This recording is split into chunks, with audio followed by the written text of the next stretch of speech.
Hey. What's up, guys? Thanks for checking out Black Diamond Guns and Gear. I'm Josh. I'm Josh. I'm Nick. And okay. So we're here with NAF Solutions. He is a stipple grip company. And go ahead and tell him what you do. I do polymer grip work down here in Florida. I've been doing it for about 5 years. Mostly Glocks, but also a lot of SIGs and Smith & Wesson MMPs and CZs, which I really like. CZs are nice. Yeah. Do you get a lot of polymer 80 stuff? Not a lot anymore. Used to get a little bit more of it, but it's kind of tapered off a little bit. You got anything you can show? I've got a few things. I've got a lot of stuff that's done that hasn't gone out yet. Guys, if you're watching, comment and let us know what you're doing. Say hey, whatever. Well, a big question I get is a lot of guys want to run magwells. You know, the Magpul magwell. Sorry, hold on a second. Oh shit, there it is. Oh wow, yeah. But a lot of guys like try to run a magwell after getting framework, and that oftentimes causes problems. Yeah. So you like to do it with the magwell already on it before you even try to stipple it? Already on it, or send it along and have me fit it for you, because otherwise you can run into problems. Now with the Magpul ones, those ones are easy to work with. No. That's a big question I get. Well, so we were talking earlier. Before we go on stream and stuff like that. Well, we were trying to actually do the stream and we didn't make it public. So, but we were talking earlier about the different kinds of stuff that you do as far as like hey, we got some people in there about the different kinds of texture and stuff you do. You said you do offer some other things like duty stippling and stuff like that. Yeah. My reef rock texture is really not generic kind of a texture, but doesn't have a lot of style to it. It's I try to make it keep it like with that a real factory kind of look, so it doesn't look so flashy. But if you want something that's stylized, I do have my chaos texture, which is like a sprinkly kind of texture, and I do one called El Presidente, which is like a horizontal lines, and that one's pretty aggressive on the front strap. Yeah, I like the reef rock, man. I like you talked about. It's subtle, but it still gives you something to hold on to. Yeah, and a lot of guys ask me if it's uncomfortable to wear on your skin, and I have never had a problem with it being uncomfortable. So yeah, a lot of people bitch about that as far as like something like if you like the MFP 2.0s. Yeah. Everybody talks about that texture is like real rough on your stomach or whatnot, but I've never had a problem with it. It's slightly less aggressive than the MMP 2.0 texture. Oh, okay. Okay. That's cool. Yeah, and similar to that is I hear a lot of guys say about the RTF2 on the Gen 3 Glocks, how a lot of duty firearms, it would rub your duty uniform and stuff like that, rub wear through your clothing or material or something. Yeah. Right. Everybody's in there saying, hey, we got Keith and let's see. I don't know how to say your name. Jer, maybe. Daniel Quartered Arms in here. Quartered Arms is a local guy to us. He basically does a lot of laser engraving and stuff like that. Cool. So have you messed with any of that stuff at all, doing laser engraving? I've done a few frames with like some logos and stuff. I did one for my buddy Corey from Norma Jean. I did a frame for him with the Norma Jean logo guy, but I don't do a whole lot of laser stuff. Not something I get requests a lot, but I can. I mean, I can outsource some logos and stuff like that. What's up? See the truth. Mike. What's up, Mike? Man, there's all kinds of people here. I know. So basically, when Josh showed me your stuff, I was like, man, I was listening to the videos and I was like, oh shit, is that Norma Jean? And so Norma Jean is like one of the biggest bands. I've always like loved Norma Jean, and I've seen them, 4 or 5 times. Talked to Corey a bunch. I actually did. We used to do holsters back in the day before we did YouTube and stuff. Yeah. And so talked to Corey about doing holsters for him and stuff like that. So I wouldn't say I'm friends with him, but I've talked to him outside of band stuff, I guess. Yeah. So bringing that up, Did you used to play music? I didn't. Well, I play drums, but I was never in a band. I worked for Norma Jean for a little bit. Did a few tours with them. I play drums too. Yeah. Awesome. Yeah, it's fun. I taught myself a long time ago, and then always had a dream of working with bands and going on tour. And eventually, when I was about 22, that dream came true, and I toured for about 6 years almost. Oh wow. Who are you with? I was with Anne Berlin, Norma Jean, a few other bands in between there. Just kind of bounced around for the last couple of years I did, and then got tired of it. Oh, that's cool. Did you play with them? No, just was a tech. Oh, okay, I got you. That's pretty cool. Yeah, Amberlin, man. Amberlin's pretty cool. I like them a lot too.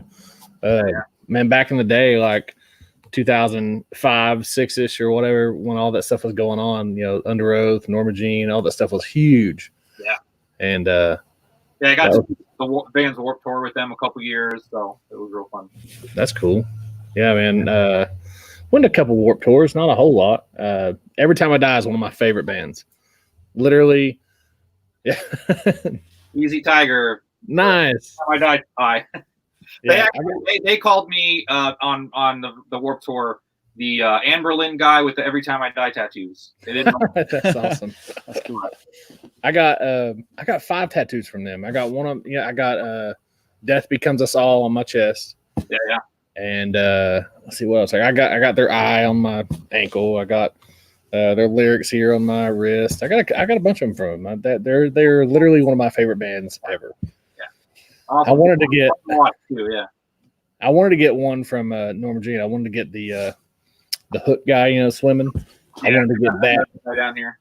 Nice. Yeah. So Josh was are you straight edge? Nope. Oh, okay. I don't drink a whole lot. I mean, maybe I was telling someone the other day, when I was with my wife, I was like, I maybe drink a beer a month. And she's like, no, you don't even drink that much. That's me, man. And same thing with Josh too. Like we don't do a whole lot of drinking, honestly. Yeah. Josh can't drink. Yeah. Last time I had a drink, my wife and I went to a show at the House of Blues and I had a margarita. Yeah. Yeah. I did. Do what? That was like the only drink I've had in like 3 months. So yeah. Oh wow. Did a lot of drinking when I was younger, and now it's just kind of like, you get over it. I think. Yeah, and it was easy on tour. So. Oh yeah, I bet so. Yeah. We had a place here in Knoxville called the Long Branch, and we used to play there a lot. And they used to give us 75-cent Schlitz in a can. So that was a fun time whenever we go play there. Yeah. That's a long time ago, though. So back to this. Because it was about 12 years ago when I was touring. So. Oh really? It feels like a lifetime ago. Yeah. Oh yeah. Yeah, I bet. Man, you got to talk to the guys from We Like Shooting. Yeah. I've heard of them, but I've never spoken to them. So I'll get your email hooked up with them. Awesome. That would be a cool show for you to go on to, honestly. Like I said, I've never done anything like this before, but it definitely been trying to branch out and not be so confined to a little thing all the time. So, dude, you got a shit ton of followers, man. How many you got on there? On my Gripwork account, I think I've got 26,000 followers. Yeah, that's a lot. It's very hard to gain followers. Yeah, I'm almost at like a plateau for months now. Oh, really? That Instagram algorithm. Yeah, it's starting to get to everybody is what I've heard. Yeah. Everyone I speak to says the same thing. I lose as many followers as I get, and I don't know if it's Instagram making people unfollow you or. I don't know. We've worked hard on ours. I mean, we're only at like 1,200, but we've worked very hard at that, and it seems like you can't really get. There's a cap. You can't ever pass it. Like once. Yeah, it was easy a few years ago. It was easy. It was doing it. It was taking care of itself for a while, and then it just kind of crashed off. It's the people, man. They're wanting to basically control what you're thinking, control everything about you. And that's one thing that I've noticed too is anything that's firearm related on Instagram, it's kind of like it's not showing it. I actually have to look for stuff. Yeah. Versus it just popping up on my feed. Yeah. A lot of times I have a lot of people. Go ahead. They can't even find my account when they type in my account name. When I was trying to tag in that video we just put up, it was hard for me to find it. Yeah. I literally had to type in the entire name. That shadow ban life. That's crazy, man. But I'll make a t-shirt. Hashtag shadow ban life. yeah. Let's see what people are saying in here. I see just logged in. What's up, guys? You already did them. What's up, fellers? Truth, Mike, Fit and Fire. What's up, man? He's doing a drive-by. You ever seen Fit and Fire's channel? He's a good guy. You should watch him. I'll have to go check it out. Music and guns. Old boys living his best life. Let's see. Fit and Fire. Pat Real Man of Genius. That guy's a cool thing. You should go check out his channel too. Long Branch was a shithole back in the day. I remember walking in one night and like 12 kids who were definitely under 21 were at the bar drinking. Well, you know, that could have been people that were just like in screamo bands. Yeah. They're like their emo hair. Yeah, they look like they were 12. Let's see. Daniela? Let's see. That's a fishing beer. Let's see. Where in Florida? Where are you at in Florida? Melbourne, Florida. I'm right by the Space Center east of Orlando. Oh, that's cool. Oh, cool. What's up, Doug? Doug's on here. CA Defense. C4 Defense. What's up, guys? Yeah, that's normally where when I try to go to Florida, that's where I normally go is Orlando. A lot of people they make fun of me for it, but I'm a huge Disney World nerd. So yeah, I've had Disney annual passes quite often, and you used to be able to carry into Disney World when they didn't have metal detectors, but now they've got metal detectors everywhere. So. You know, up here in Knoxville or Sevierville or whatever, we got Dollywood, and it's really weird though. They don't have metal detectors, but they will search a female's bag or anybody's bag that's coming in. Yeah, but they won't wand you down. So I carry in Dollywood, even though you're not supposed to. Yeah, and they're just like, the way I think about it is, if I can get one in, anyone, who else can get one in? Anyone, exactly. Yeah, that's how I felt at Disney. You were never allowed to carry there, but I was like, well, if I can get it in, it means anyone can get it in. Absolutely. If there are metal detectors at the bus, at the buses, at the monorails, at the park. There's metal detectors all over the place. So I think it'd be pretty hard for anyone to get a gun. Yeah, it's definitely easy. Like, because every now and then you'll hear on the news of someone getting caught. Yeah, and how they're always arrested, but at the bottom of the article it always says did not have a concealed weapon permit. Yeah. So they always make it sound like if you carry here, you're getting arrested, but I'm definitely carrying no matter what. I try to carry everywhere. Yeah, that I can. So, and I tell people all the time, if there's not a metal detector, what's stopping you? What's stopping somebody else? Yeah. I agree. Well, and that's the thing that I normally talk to people about is as long as you're polite about it. You know, if somebody does see, you know, your firearm for some reason, you know, you're not concealed carrying as well as you should, and somebody from the business or establishment that you're in says, hey, you know, you're carrying a firearm, we do not accept that you carry firearms, can you please leave? As long as you say, hey, you know what, I understand, I'm going to leave, nothing should happen. You know, now if you make an ass of yourself, then you reap what you sow, you know. Yeah, and you're giving everyone a bad name. Exactly. Right. If somebody says, hey, you're trespassing. I've never had that happen in 8 years. I've never had anyone pick me out for carrying. So I don't know how it happens to other people. And if it is happening to people all the time, then they need to carry better. Yes, and I completely agree. Yes. Yeah, I had it really well. So I mean, it's easy. I don't know if it's easy for me to hide it or what, but it hides pretty well underneath my gut. So nobody knows what happened. But I don't wear a lot of like gun shirts. Like I have like a hat on, maybe with a patch or something on it. But most of the time I'm wearing like a surf shirt or a band shirt. So no one ever figure that I'm carrying a gun. We have tattoos carrying guns. So yeah, I know, right? Yeah. We get looked out all the time too. Yeah. But it's a thing like if we wear our shirts that we have that are we think about it this way. So we have shirts like on Ballistic Ink and stuff like that. We try to make shirts designs that don't look like gun designs. Yeah. And I know there's a lot of people out there that have just straight up like guns on their shirts and stuff like that. But, yeah. So I'm not gonna wear any kind of shit like that. So yeah. But yeah. Pat says last time at Disney just a couple years ago, the Animal Kingdom was the only place with metal detectors. Yeah, they're all over the place now. I was there just a couple weeks ago. Oh, really? Yeah. Doug says thoughts on fighting for the gun rights to avoid war, just getting ready for war because it's inevitable. Man, in our lifetime, it's probably inevitable. I would say the way shit's going right now. Yeah, so, I don't know. It's unfortunate. Like you don't really want the boogaloo. Like, and I've even said like on some of my Instagram, like no one's gonna have fun during the boogaloo. Like, yeah, no, not at all. Like, yay, this is gonna be awesome. No, it's gonna be crappy. Like, yeah, that's true. You're not gonna like it. It's the people like, that one of my favorite movies is The Patriot with Mel Gibson, and I like at the beginning, like he just wants to stay out of it. Like, leave me alone. Like, I'm not looking for a fight. Right. If the fight comes to you, yeah, you got to do. Yep, that's the way it is. I mean, that's the way you should be as a concealed carrier anyway. Exactly. I don't want to have to use my firearm against anybody, but if it has to happen, it has to happen. Yeah. And all I can say is you better go train somewhere. I know that you put up a couple videos and stuff like that, right? You do a lot of some training and stuff.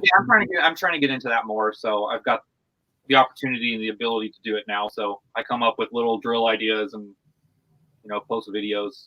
I always get critiques. There's always a Facebook gun instructor. Yeah, yeah, yep. That's not a slide release. So yeah. Hey, so it's a separate account that you have yours under, though, right? Yes, NAF Training and Reviews. So for the people that weren't on here a second ago, go ahead and tell them who you are again. My name's Nick, and I do polymer grip stippling on Glocks and M&Ps and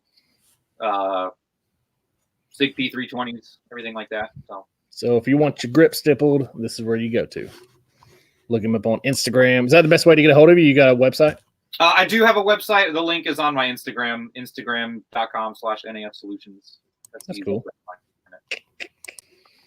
That is, man, have you taken any training courses like reputable people or anything like that?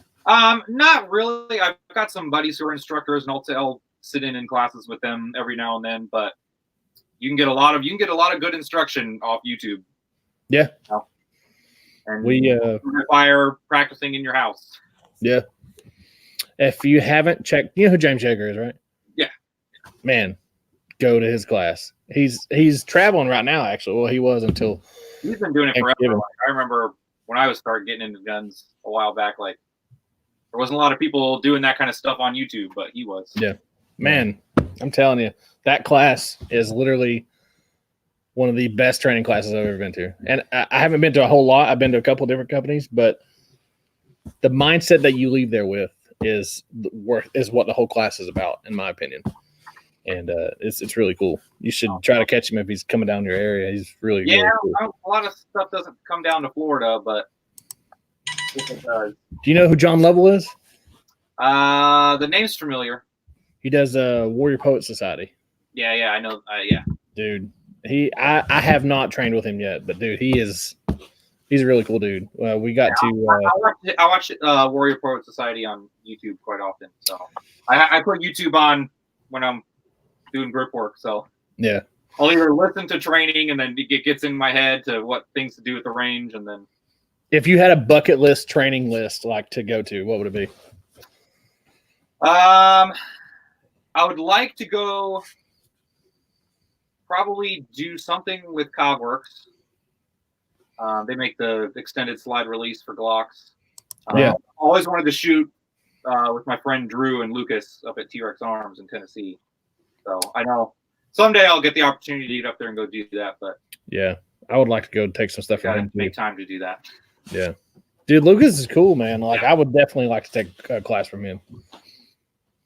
Yeah. See, people talk about the Boogaloo like they're going to just do it one Saturday and go back to work on Monday. No, life has changed on that day. Yeah. Yeah. That is when you start prepping, that is the day that all your shit goes that when you start to use it. Yeah.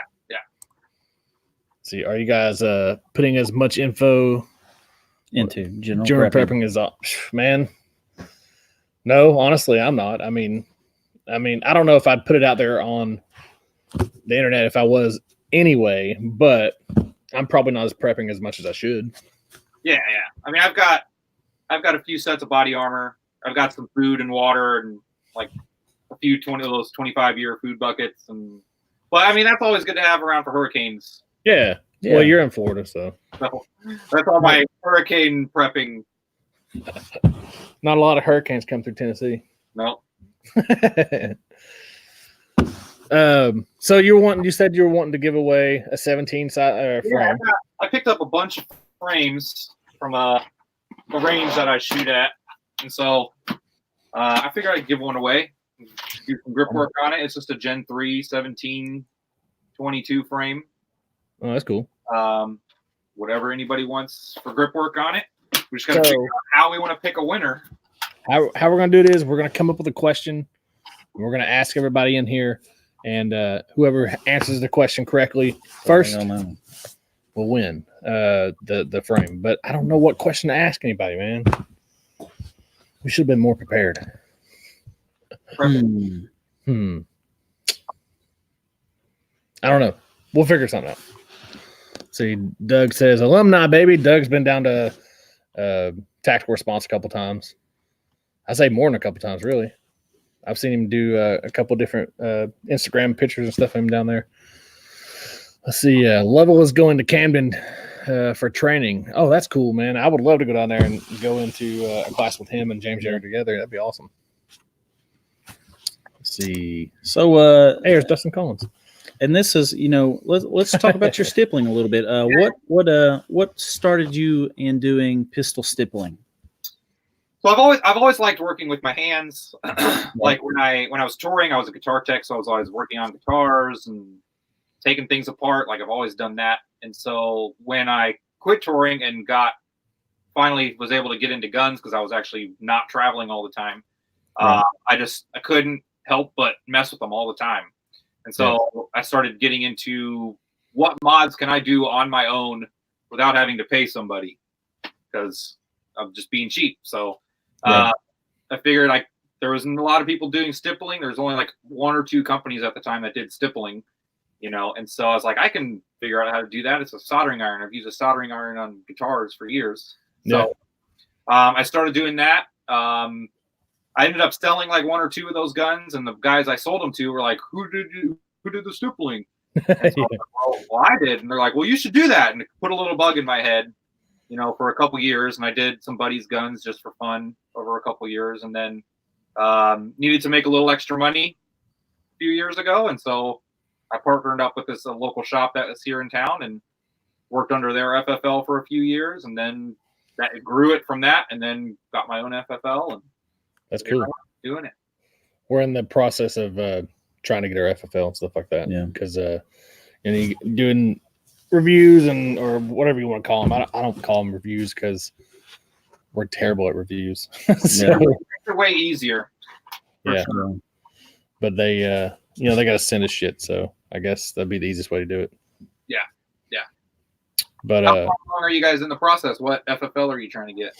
Well, I'm in the process of building a house right now, and we're going to use that as the address. Yeah.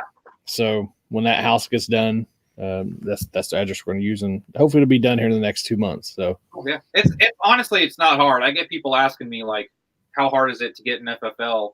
Yeah. And honestly, with ATF, it's really not that hard. Like they really didn't care what I was doing. Yeah. Zoning, your county zoning will care more about what you're doing. Really? Well, like I wanted to get an 07, which is a manufacturer FFL, so I could build complete custom Glocks. Right. But zoning was like, well, you can't have a manufacturing facility in a residential area. Oh, okay. Yeah, and I think it goes from state to state too, because I know that that here, I think that in Tennessee, you can do an 07 as a residential area, but it's kind of, depends on what county you're in too. Yeah, I'm sure if I lived farther out in the boonies or somewhere, like they wouldn't have cared or anything. But I'm Right. in just a regular, like it's an older neighborhood, but in a neighborhood. So Yeah. So I'm sure if you could finagle with your zoning to so if they knew what you're actually doing, you're not like you don't have big machinery in your living room. Probably we were talking about doing SOT, the SOT route. Yeah, because you have to have an 07. Yeah. And the reason we're doing that is because we've linked up with a couple manufacturers that want to send us out suppressors, and for us to do that, we have to link up with other people in our area that have SOTs, and we have to get on their time to review these suppressors at their range and stuff. So it's send it to them, then you got to go to their place. You can only shoot it there, We were just take it to your property and right. So it's a real headache. So at the end of the day, we were like, we could do that. It wouldn't be that hard. So that's what we're in the process of doing. A bunch of guys that are in the gun industry or whatever you want to call it, YouTube, whatever you want to call it, they all have their FFLs and SOTs, but for that reason. Yeah. So that's why I was just like, man, we got to do that. Yeah, and I mean that's why I kind of want to get into doing a little bit of that too, is because I'm like, well, I got the ability to do it. I might as well not like waste my license on just doing one thing. Yeah, right. That's true. So what got you into guns, period? I had always been interested in guns. Like no one else in my family has ever been into guns or shooting or anything like that. But it was always something that interested me. But I knew I couldn't do it traveling. So I figured once I stopped traveling, like went out and bought my first gun. That was about 10 years ago almost. So that's pretty cool. So you can't. I mean, obviously, people don't. Well, I don't know if they know it or not, but obviously, if you're traveling around and you're doing touring like you said you did and stuff like that, you can't take it to every state or you could take it to about 80%, 8 out of 10 states you could travel with a gun, but why risk going through New York City? Yeah, with your handgun. You could spend a month on the road and be fine, and then one day, you can't have it, and then you ruin your life. They catch you. I know that everybody's like, "Oh, I'm going to carry there anyway," but are you though? Really, are you going to go to jail? Yeah, you're going to fucking risk. And that's one thing is, you may be legal to carry there, but what about magazine capacity? Am I going to go around the whole country with 10-round mags? Yeah. Are you going to have if you had to have in New York? Is it 10-round mags? The state, yeah. Okay, so let's say you had 15 rounds in all the other states, but then in New York, you switched yours to a 10-rounder. Even just having the 15-rounder in your possession, is that still illegal? Yeah. See? Yeah, so I guess you're throwing it out at the state line. Highways going into California, like they have Border Patrol on the highway in the middle of nowhere. Like you're not even coming in or out of the country, and you're going to a Border Patrol into California, and they decide to search your tour bus. Because they know to search tour buses, and then they find illegal gun stuff on your tour bus. Yep. Done. That sucks, man. That's the only thing I was dreading if it did come to that, and we did tour or whatever, which we never did. But if it did do that, then that's one thing I was kind of dreading too, because that would just suck. But now, I mean, I pretty much go to states that I can carry, and I usually just stay out of stuff if I can't carry there, basically. Yeah. And I've done some road trips, over the past few years, but luckily everything's in between, here in North Carolina and Tennessee Dude, what about Virginia now? Have you seen about Virginia? It's crazy. It's crazy. That's nuts, man. Outlaw training. Yeah. The outlaw training. If you, what is the whole thing there? Basically, if you do any kind of training that. Any kind of like tactical training or anything like that. Combat training, wasn't it like combat training? Yeah, it's just not allowed. Yeah. Did that pass, or that's still proposed? Do what? I think it's still in the proposal area. I don't think it's passed yet, but they're trying to get it passed, and they're trying. I think I saw like Do what? I saw an article or something about it. Like it like jujitsu even falls underneath it. Like yeah. Oh wow. Like everyone who's trying to do martial arts would all be shut down. Which Yep. And they're taking it like to the extreme. Like I mean, as far as not just assault weapons, but like they're talking like everything, like handguns, everything. They're wanting to literally So take everything. it's pretty much any kind of self-defense training. Yeah. They're basically barring it. Yeah. Wow. even hand-to-hand self-defense training, like now you're a threat to society somehow. Yeah. It's basically, I heard somebody, I can't remember who it was, but he basically was saying Virginia went from being one of the most red states to one of the most bluest states, like California, like overnight, basically. Yeah. Which is crazy because Virginia is like right up the street from us. Yeah. Uh, That was one of the states that I would drive through sometimes. Yep. And there was never a problem, but now that was a problem. I have to go through there to get to my home state if I go back to see my family. Yeah. And so now I don't know what I'm going to do. Probably have to go the other direction now. Go through because I go to Pikeville to see my family, so usually I cut through Virginia and usually head to Pikeville, but now I'm probably have to go around and go through Lexington or something. Yeah. Crazy, man. Nuts. Route. Yeah. Yep. Yeah, I can't believe a state would literally not let their their residents train to protect themselves. That to me, that's just that was like one of the main states that you did that in. Yeah. Like their flag is like a guy like standing on the body of a tyrant. Yes, that is their flag. Like that makes no sense. That's ironic. What is that? I don't know where they're thinking. I don't know who voted them in. I don't know. But it looks to me like on the map it was saying that most of the states were red and a couple of them were blue, and those blue states or blue counties, I guess, were the biggest areas. So that basically made everybody, the electoral college or whatever, took over and made it all blue. Yeah. That's where they make the law. So that's what. Yep. Well, you got to think of a question. It can be simple, I guess. I mean, it could be a guess. People can just guess an answer. They don't have to know the right answer. Yeah. Yeah. Let's see. I got it. Well, they could probably Google it really quick, but I guess the first person that would do it. Why don't we ask them what the name of the Norma Jean's first album or something? Sure. Yeah. So that's the question, guys. Anybody in here in the chat that wants to win a Glock 17 Gen 3 frame, right? Now, have you done stippling on it? No, not yet. So you can pick what you want to get, and then that's cool. Send me an email. And what band? You name the band. What's that? You name the band. You do the question. You name the whatever band you can think of. Let me look something up. Since the topic is music and guns tonight, as y'all know, I don't know if y'all know or not, but I used to play music. He used to play music, so we were talking about our favorite bands and stuff, and we were talking about Every Time I Die, Norma Jean. I liked Under Oath. Who do you like now?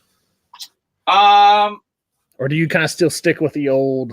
I've been getting into a lot of the old stuff I used to listen to, and my wife and I kind of joked not recently, like a lot of the bands that we used to listen to like 15 years ago are all like getting back together and like doing tours again. Yep.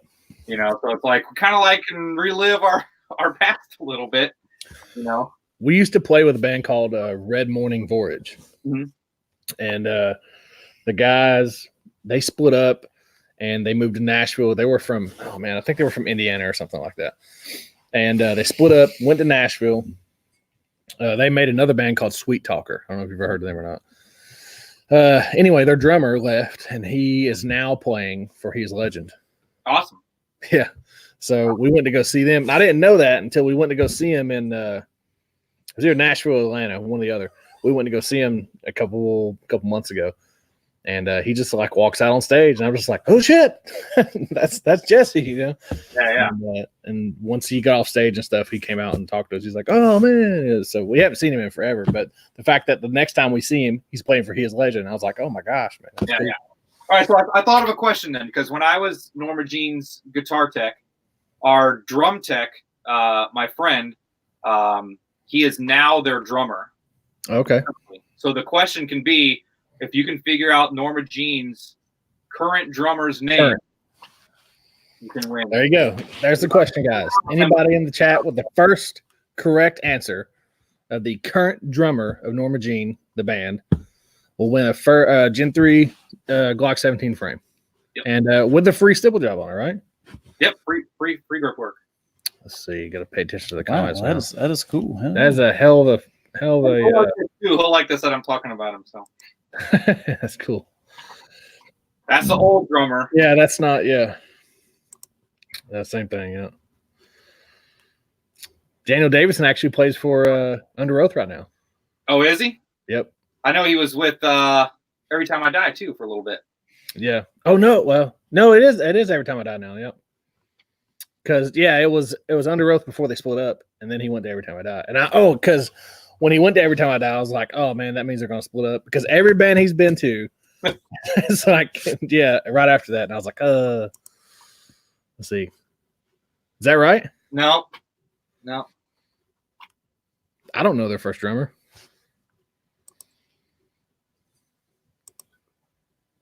Not Chris. Chris is a cool guy, but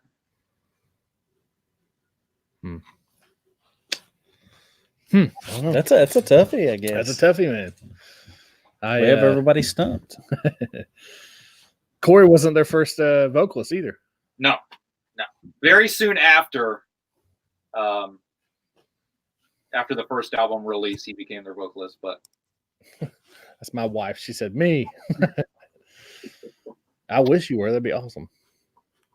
Well, I don't wish you were a guy, but that'd be a little awkward. Yeah, that'd be a little weird. What does it say? Al Hall? All Hail. That's their new album. Oh, All Hail. I was like, what the hell? Yeah, that is an awesome album, though. And you know what? They just keep getting better, man. Yeah. I mean, they just keep getting better. Polar Similar was really good, too. That was a good album. Which one? Polar Similar, the one before. Yeah. That was a really good album. I'm a really big Meridional and Wrongdoers album kind of guy. See, no. Nope, that's a singer. Or a vocalist. Somebody's got to get it right. Well, y'all are working for it, man. Y'all going to work for this Glock 17 frame. So you said you're good friends with him, though?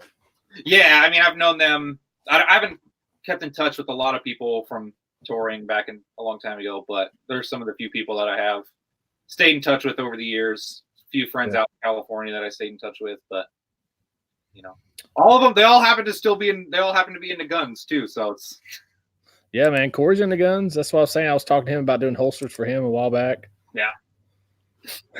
Everybody's like, I have no clue. Wikipedia that bitch. I don't even know who it is. If you can look it up, because if you can't, then we'll have to think of a new question. Let's see.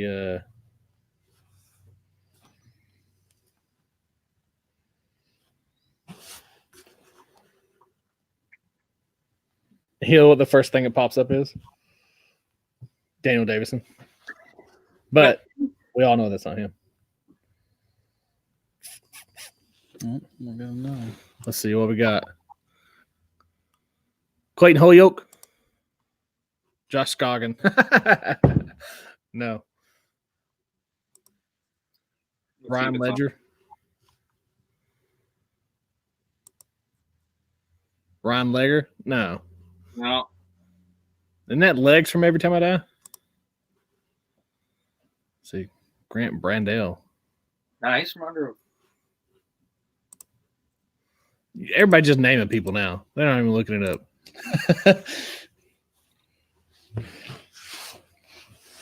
All right, we might have to do a new question. Everybody's like, oh. Yeah. I don't know. Pick one. They'll be bummed out that no one knows who he is. He's a drummer. Drummers don't matter, right? That's what I always got told anyway.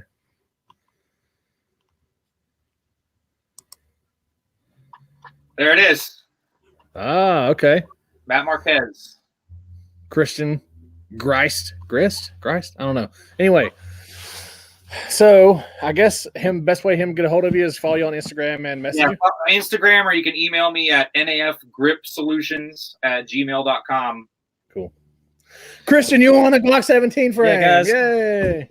Congratulate Christian. He actually got the question right.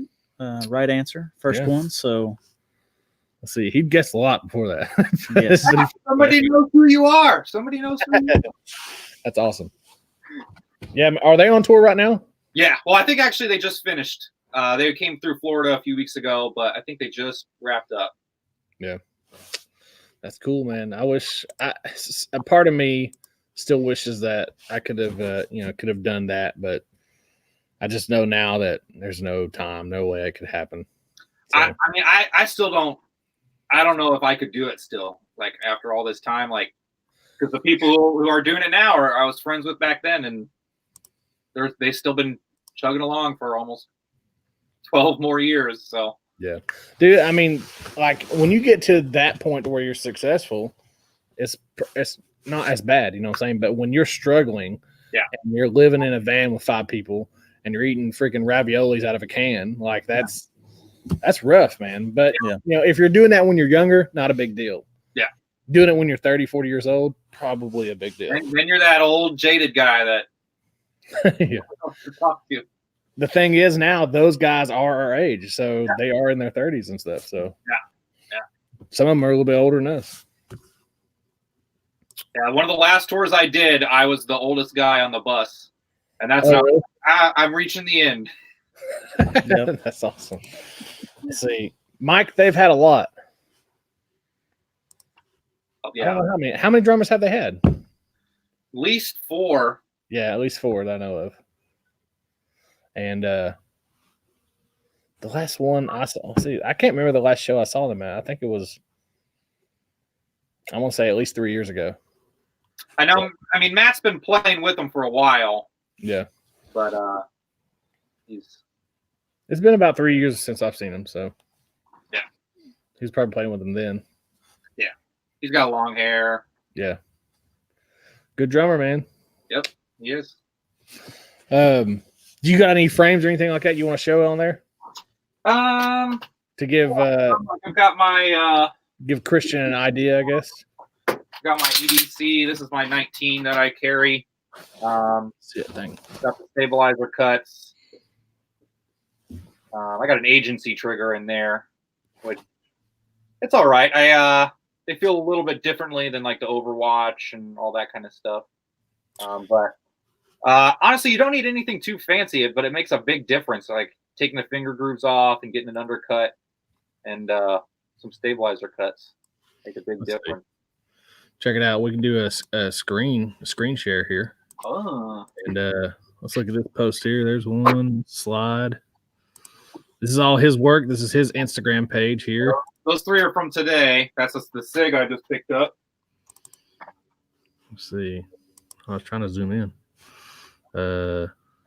See, we were trying to do this before Black Friday because you had a Black Friday sale going on. Yeah, I did. Yeah. And we didn't get to do it. But, I mean, just check it out. Hey, maybe I'll give you guys a discount code. So hey, that'll work. Yeah, we usually use BDGG or something like that. Yeah, we can do that. I love that mag release cut that you do on that thing. It makes a big difference on those Gen 3 frames. Yeah, it does. That one's actually got a hump reduction too. I don't know if you can tell, like a. Yeah, right there. Yeah.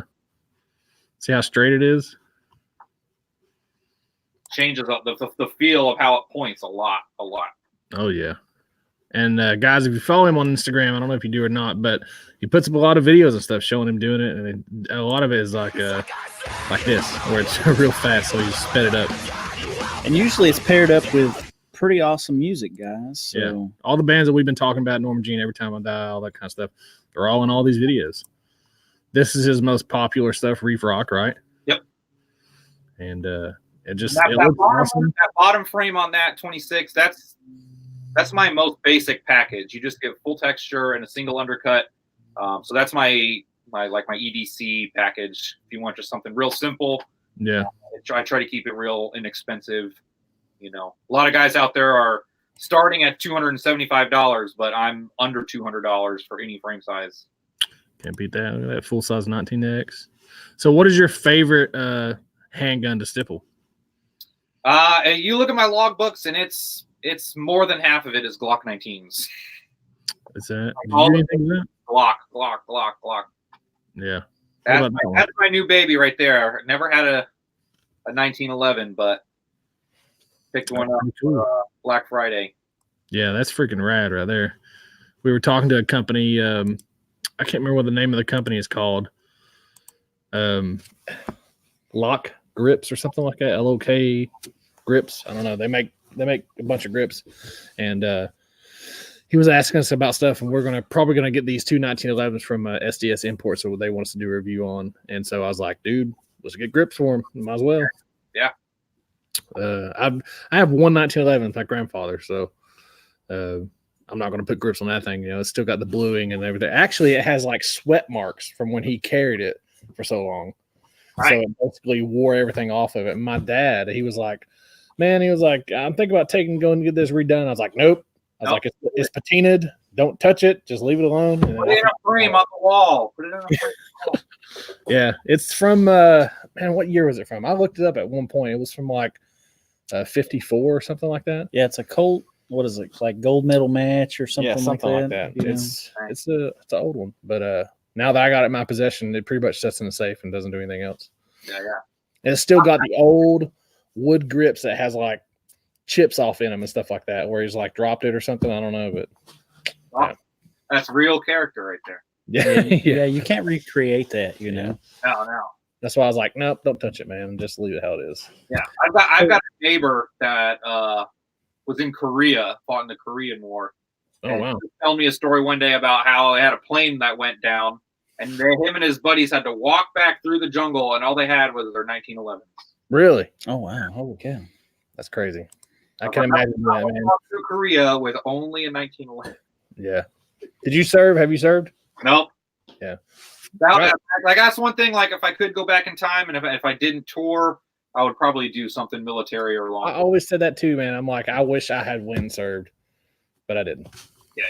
I've even looked into like doing law enforcement recently, but they told me I would have to laser tattoos off. Yeah. Somebody's asking how much you usually charge for them.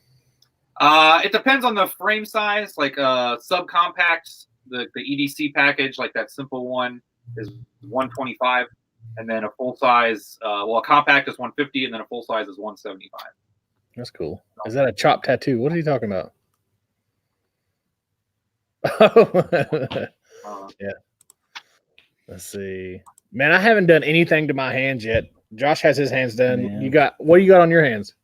I've got the 10 Commandments. Oh, cool. Right there. I've got a old Sailor Jerry flash. I actually got this on Warped Tour. There's that, I think it's the Inked show. Yeah. Show that has Oliver Peck on it. Yeah. He did that tattoo. Oh, really? That's cool. Yeah, I know that he used to travel around with Every Time I Die and do some stuff with them. Yeah.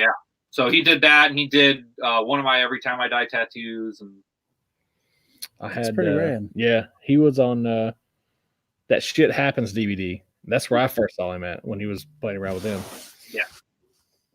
Let's see here. So now you had said earlier that you sometimes people send polymer 80s, not so much, but sometimes they do. Now, when they send them to you, they have to send them to you with no holes drilled, no nothing. Because once you finish it, if you send it to an FFL or somewhere, technically the FFL would have to be a manufacturer that would have to serialize it to go back and forth then at that point.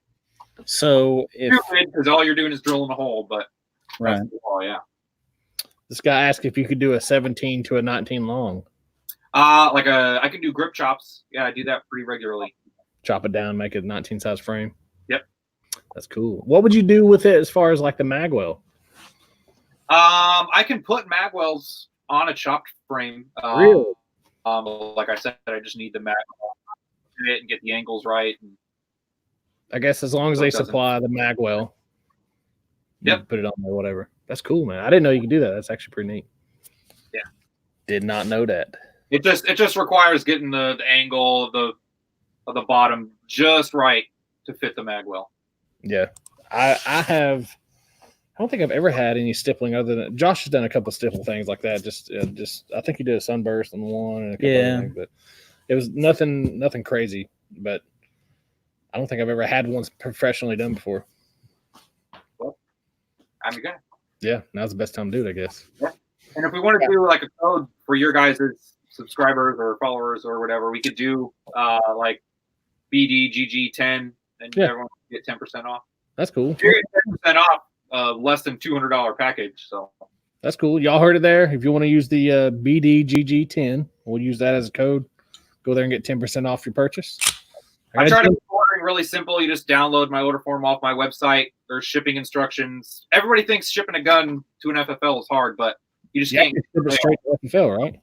Yep, right to me, and it goes right back to you. Yeah. You just can't take it to the post office. That's the only. Right. I have a new Gen 3 here that, well, it's not new. It's new to me. Might have to send to you. Send it in. Yeah. I'm building another Gen 3 19. So. Did you say you've done polymer 80s and stuff before? That's what we just talked about. Oh, you did? Yeah. Oh, okay, cool. You weren't paying attention. I wasn't. I was looking at comments. Well, what did you say about him? I was asking him. So when you do, and we actually have a polymer 80 sitting right here. When you do a polymer 80, if he's going to stipple it, you have to send it to him unfinished. So no holes drilled and the little milling and stuff like that. So you cannot send it to him 100% complete. You have to send it to him like still in the box, basically. Yeah. At that time, he'll stipple it, send it back to you, and then you finish it. Like everybody thinks that like that thing has got like a custom job on it or whatever, which it kind of does. It's kind of undercut and stuff. But I mean, I'm sure what you. Yeah. I mean, I don't do a whole lot to those anymore. I just add some texture in places that they don't have texture. Yeah. But they used to have the Ready Mod ones, but I guess they don't do those anymore. But you take that texture off that's on there and put your texture on there, right? Yeah. Now, as far as thickness goes, do you think that those are as thick as Gen 3 frames and stuff like that are? I mean, it's pretty similar. It's a different polymer, so it melts different. It feels a little more aggressive. Yeah. But yeah, it's pretty much the same. Do you think that which gens do you think have the thickest frames for you to work with? I mean, they're all about the same. Gen 2s don't have the little like dimple, on the higher portion of the frame. So technically they're a little bit thicker, but yeah, they're all the same. The really old frames are a different polymer. Glock must have changed the polymer they were using. Speaking of old polymer, Josh picked up a Holy Grail the other day. Yeah, I picked up a Gen 1 the other day, so that was cool. I molested a Gen 1 a long time ago. Well, that's one thing that I was going to ask is how many times do people send you pistols that you're like, man, I do not want to stipple this firearm? Not very often. Yeah. Yeah. I mean, I'm kind of that way, though. Like, that Gen 1 was mine. Right. I just went for it because I can't help myself. Yeah. Well, I mean, at the time, you were probably like, these things are a dime a dozen, Yeah, yeah. And I got it real cheap, Yeah. I think I got it for like $300 because it was tore up. Oh, really? I wasn't depreciating it at all. Yeah. He won his on the auction. Yeah, I picked mine up off Gunbroker, and I think I paid like $480 for it. So, and it actually, it's all original. Yeah, the Glock price for a Glock. So. Yeah. Have you had anybody send you a Gen 1 or anything like that? I haven't had anyone send me a Gen 1. I've gotten some really early Gen 2s, but no Gen 1s besides my own. People want to stipple a Gen 2? Yeah. Doesn't what's his face carry a Gen 2 all the time? The Well-Rounded Warrior. Yep. Yeah. He actually carries a police trade-in. I think it's like a Jacksonville Fire Department, Jacksonville Police Department Gen 2 Glock 19 trade-in or something like that. No. His was a Virginia Beach. Oh, okay. Yeah, it's Virginia Beach. So you can put any Gen 3 part in it. So yeah. It'll take a Gen 3 slide. You could buy any aftermarket Gen 3 slide and pop it on there. Yeah. I mean, does he carry the original? Yeah, just the way it is. That's straight like the department traded it in. He bought it, put it in his holster, and he hasn't quit carrying it. So, Never cleaned it. yeah, probably not, to be honest with you. It's actually it almost looks chrome, to be honest with you. Because all the slides wore off, all the holster wear and stuff. Yeah, that's awesome. He just picked up a Hollywood, California Beretta, right? Yeah. Yeah. That's pretty sweet. Do you if you're going to choose a handgun to carry, what do you carry?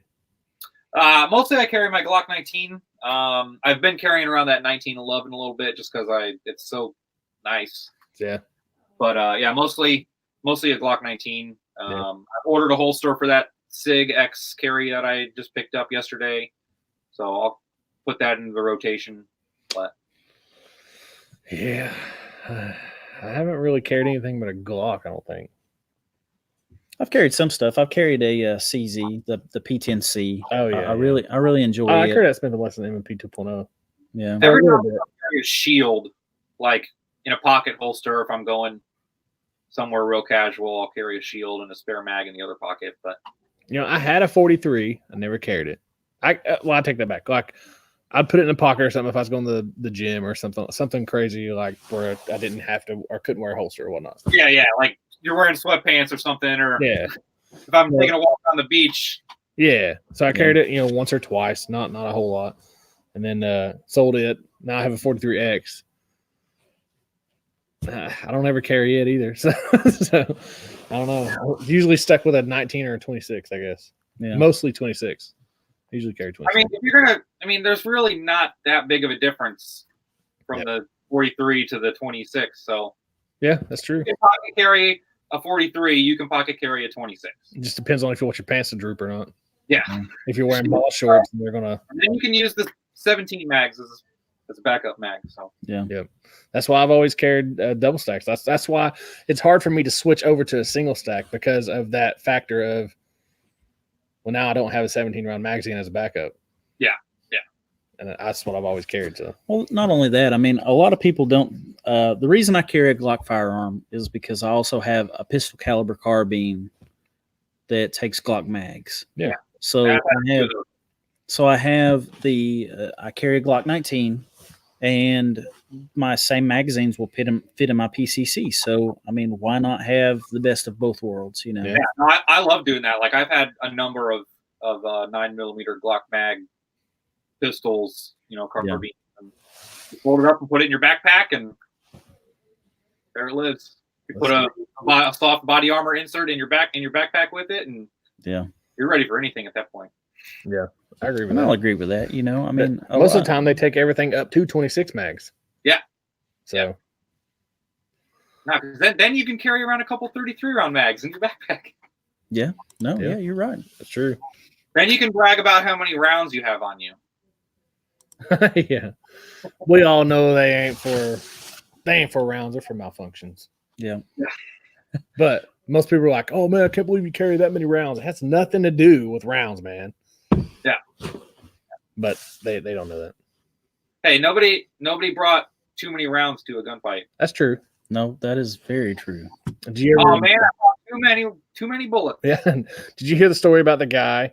He was a police officer, and he was carrying, I think it was just like a regular Gen 4, Gen 3, 22, I think. And so it's a 40 caliber that he held like 2 extra magazines on his belt, and that was it. Yeah. And now he carries over like 180 rounds on him because he got in a gunfight with a guy, and basically he hit him with everything he had. And I think he actually shot him like 32 times or something like that.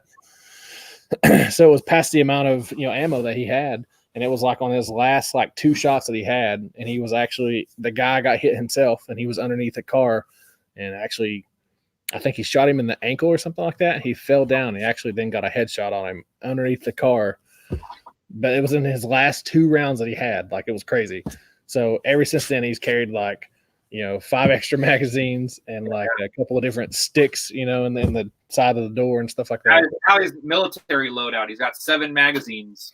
Yeah, just everywhere. Stashed in the back, stashed in the car, stashed in the car door. Man, I don't blame him. I would too. Yeah.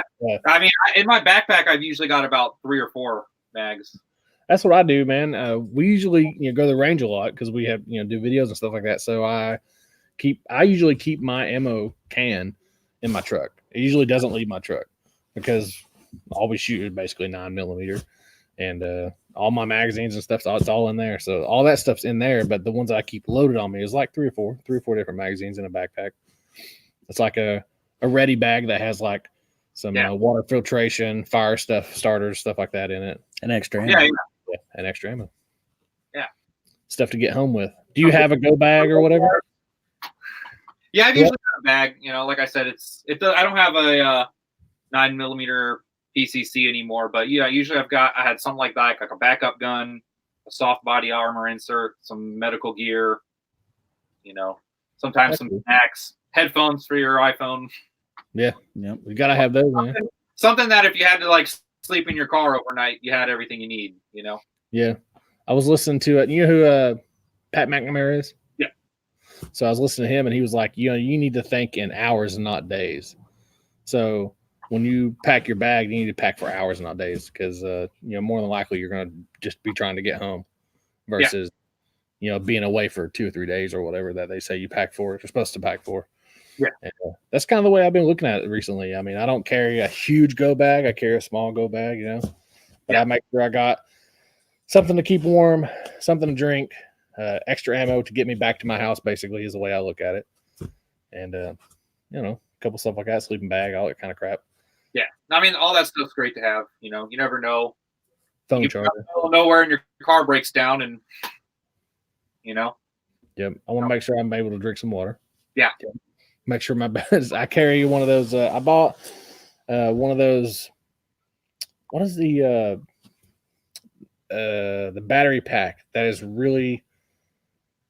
It's a nice one. I can't remember what it's called. Anyway, I bought it, and that's what I keep in my bag all the time, just in case the phone dies or whatever. Like Anchor, that's what it is. The Anchor battery packs, and it stays charged forever until you use it, and then but it's awesome. Well, we've been at this over an hour, man. Awesome. So Christian, he won the Glock 17 frame. Like we said, get a hold of him on Instagram or the email. What's the email again? NAF Grip Solutions at gmail.com. There you go. So if you guys want to go there and shop and purchase something, you can use BDGG10 as a coupon code there to get 10% off. And I've got tons of extra frames. Like if anybody is looking to do a 17 build, I've got a bunch of frames. So tell them where they can find you at. Yeah. My website is nafsolutionscustomstippling.com. Awesome. Kind of long, but that's what it is. You guys, you can also find him at NAF Solutions and NAF, what was it again? The training? NAF Training and Reviews on Instagram. And both of those are on Instagram. You guys can check them out on Instagram. Are you going to start getting into the YouTube thing? I've thought about it. I've posted a few of the little training videos on YouTube, and but I mean, they're only like a minute long. They're not anything too long. So if you got into the YouTube scene, would you do like reviews, or would you just do like training stuff, or what would you do? I want to do a little bit of both. Like I've gotten some companies to send me guns to do reviews. Like I did one on a Banshee recently that I got to send back. Yeah.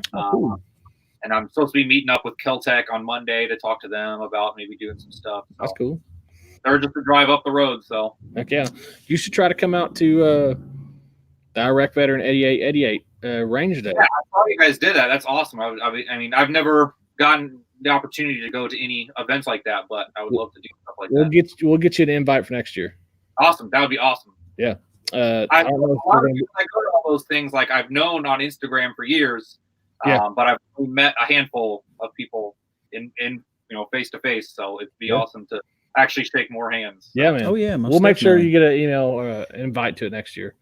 Awesome. Yeah, that would be rad. Not only that, I think where was that in Georgia this year? It was further down than it was last year. Last year was in Martin. This year it was in it was really close to Dothan, Alabama. It was close to Panama City. It was like an hour away from Panama. I mean, and that's only not less than a day's drive for me. So it'd be cool, man. Yeah, I'll definitely come to that and drag my wife along. Yeah. Hey, she might have fun. Full auto. Everybody likes shooting full auto. All right, guys. So that's where you can get him at, and we're gonna get off here. Christian, get a hold of him because you won that Gen 3 17 frame. And guys, go check out his page. Go follow him. Check out all of his cool stipple work. Guys, give him support just like you guys give us support. And we appreciate everything that you do. Thank you for coming on live with us tonight, for sure. We haven't done this in a very long time. I'll do it again. I'll do it again. Okay, most definitely. Yeah. Right on. Hold on a second. Let me end it here. Thanks, guys, and we'll see you later.